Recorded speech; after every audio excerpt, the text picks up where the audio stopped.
여러분, 혹시 이런 생각 해보셨어요? 우리가 늘 듣던 유명한 명언 하나가 지금 당장 겪고 있는 문제들을 보는 관점을 확 바꿔버릴 수 있다면요? 오늘 바로 그 이야기, 그 엄청난 연결고리를 한번 파헤쳐 보려고 합니다. 자, 시작은 나폴레옹 힐의 이 문장입니다.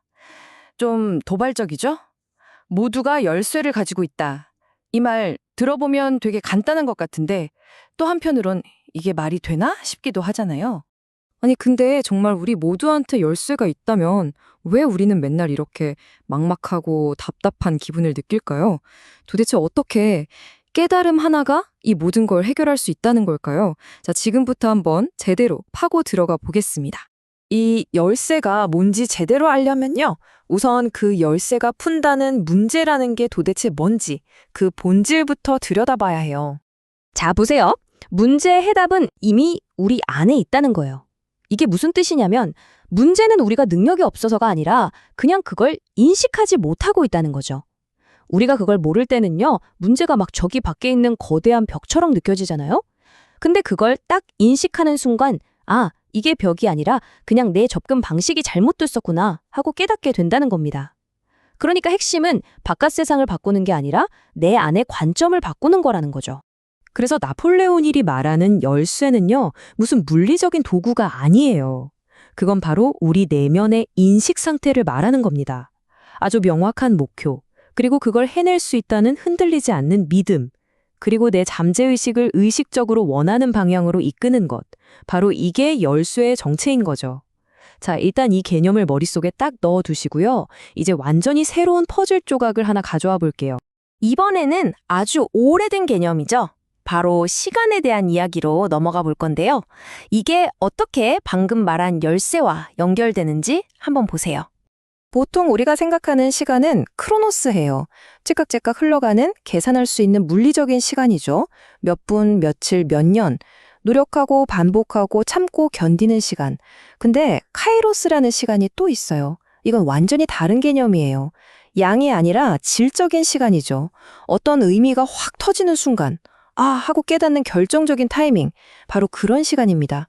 인생의 전환점이나 돌파구가 열리는 순간 같은 거요. 정말 흥미로운 구분이죠? 생각해보면 우리가 겪는 대부분의 고통, 그 힘든 시간들은 다 이 크로노스 안에서 일어나요. 아, 대체 언제까지 이걸 참고 버텨야 하지? 하는 그런 세상이 말이에요. 문제가 오직 시간과 노력을 갈아 넣어야만 해결될 거라고 믿을 때 우리는 이 크로노스라는 시간에 완전히 갇혀버리는 거죠.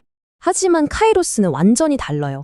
카이로스의 순간이 오면요, 우리는 문제를 푸는 수준이 아니에요. 그냥 그 문제를 초월해버립니다. 이게 무슨 말이냐면 더 이상 그 문제가 나한테 문제로 느껴지지 않는 완전히 다른 차원으로 넘어가는 경험을 하게 된다는 거예요. 자, 바로 여기입니다.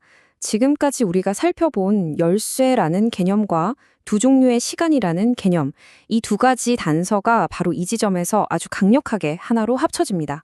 이 표를 한번 보세요. 정말 기가 막히게 맞아떨어지지 않나요? 나폴레온 힐이 열쇠는 이미 내 안에 있다고 했죠. 시간의 개념으로 보면 카이로스의 순간은 이미 정해져 있다는 말과 같아요. 열쇠를 모르면 문제가 계속되죠. 마찬가지로 카이로스를 인식 못하면 우리는 크로노스라는 시간에 갇혀서 허우적됩니다. 반대로 열쇠를 딱 아는 순간 문제가 풀리는 것처럼 카이로스를 인식하는 순간 돌파구가 열리는 거죠. 결국 둘 다 똑같은 말을 하고 있는 거예요. 외부의 무언가가 바뀌는 게 아니라 내 안의 인식이 바뀌는 게 모든 것의 시작이라고요.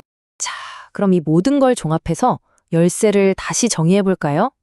열쇠란 바로 크로노스라는 끝없는 고통의 시간에서 벗어나 카이로스, 즉 결정적인 순간을 알아보고 행동할 수 있게 만드는 내면의 준비 상태입니다. 다시 말해서 나폴레온 힐의 열쇠는 우리를 그 결정적 한 방을 위한 준비된 상태로 만들어주는 거죠. 아직도 이게 좀 뜬구름 잡는 소리처럼 들릴 수 있어요. 그래서 아주 간단하면서도 강력한 비유를 하나 들어볼게요. 잠긴 방 이야기입니다. 이야기는 이렇습니다. 한 사람이 잠긴 문 앞에 있어요.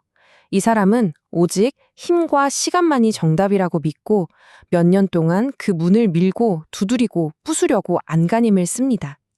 이게 바로 크로노스의 시간이죠. 그러다 완전히 지쳐서 모든 걸 포기하고 털썩 주저앉아요. 그런데 그 갑작스러운 고요함 속에서 문득 주머니에 뭔가 만져지는 걸 느낍니다. 꺼내보니 바로 그 문을 여는 열쇠였어요. 처음부터 계속 거기에 있었던 거죠. 이게 바로 카이로스의 순간입니다. 그는 열쇠로 문을 열고 문은 아무 힘도 들이지 않고 스르륵 열립니다. 이 이야기가 뭘 말해줄까요? 그 수년간의 고통이 문을 여는데 꼭 필요한 과정이 아니었다는 거예요. 그건 그냥 내가 열쇠를 가지고 있다는 사실을 몰랐던 그 착각의 시간이었을 뿐입니다. 결국 문제는 저 굽게 닫힌 문이 아니었던 거죠. 진짜 문제는 내가 이미 그 문을 열 열쇠를 가지고 있다는 사실을 몰랐다는 것. 바로 그거였습니다. 해결책은 늘 내 주머니 안에 있었고 그저 내가 알아봐 주길 기다리고 있었던 거예요. 자, 이 비유를 이해하고 나면 우리가 나 진짜 꽉 막혔어 라고 느낄 때 스스로에게 던지는 질문 자체가 근본적으로 달라지게 됩니다. 보세요. 크로노스의 질문은 이렇습니다. 이거 대체 얼마나 더 해야 끝나지? 이건 계속 인내하고 외부와 싸우는 데만 집중하는 질문이죠. 하지만 카이로스의 질문은 완전히 달라요. 혹시 이미 나를 위해 준비된 절호의 기회가 있는데 내가 그걸 못 보고 있는 건 아닐까? 라고 묻는 거죠. 이건 내면의 준비 상태, 즉 인식에 집중하는 질문입니다. 바로 이거예요. 우리의 질문을 얼마나 버텨야 하나에서 내가 뭘 놓치고 있나로 바꾸는 것. 이게 핵심입니다. 여러분이 저 단단한 문과 싸우는 걸 멈추고 내 주머니 속 열쇠를 찾기 시작하는 바로 그 순간, 시간은 더 이상 우리를 괴롭히는 적이 아니게 됩니다. 시간과 나의 관계, 그리고 고통과의 관계가 완전히 새롭게 정립되는 거죠. 그래서 오늘 여러분께 마지막으로 이 질문을 남기고 싶습니다. 만약 지금 여러분이 이미 손에 열쇠를 쥐고 있다는 사실을 깨닫는다면 여러분 인생의 어떤 잠긴 문이 스르륵 열리게 될까요?